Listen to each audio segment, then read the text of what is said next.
અઝરબૈજાનમાં આણંદના વતનીઓને બંદી બનાવવાની ઘટના, જેમાં બંને ગુજરાતી નાગરિકોનો સુરક્ષિત રીતે છુટકારો શક્ય બન્યો છે.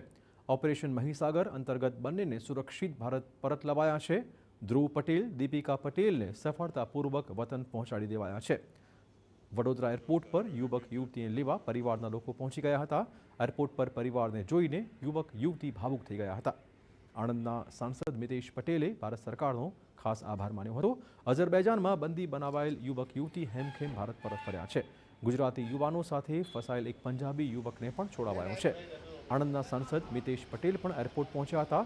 બંધકોની મુક્તિ બદલ તેમણે ભારત સરકાર અને વિદેશ પ્રધાન એસ જયશંકરનો ખાસ આભાર માન્યો.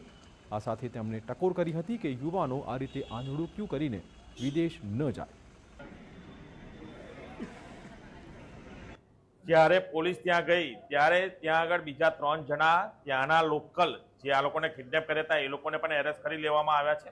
અને એક આપણો અહીંનો ઇન્ડિયાનો બીજો ભારત દેશનો પંજાબનો પણ એક નાગરિક હતો, એ પણ આ લોકો સાથે ટ્રાવેલ કરતો હતો, એને પણ બચાવી લેવામાં આવ્યો છે. આ બંનેના તરફથી એક મેસેજ પણ પહોંચાડીશ પૂરા ભારત દેશના આણંદ જિલ્લાના સૌ નાગરિકોને કે આપ જે રીતે અમેરિકા જવા માટે તમે તમારા માતા પિતાને ફોર્સ કરીને 65-70 લાખ રૂપિયા ખર્ચીને પણ જવા માંગો છો, ભારત દેશ નવો બની રહ્યો છે. 2 નંબરમાં તમે જે રીતે જવા માંગો છો, ટ્રાવેલ એજન્ટ તમારે જે રીતે છેતરી રહ્યા છે એમની વાતોમાં ના આવશો.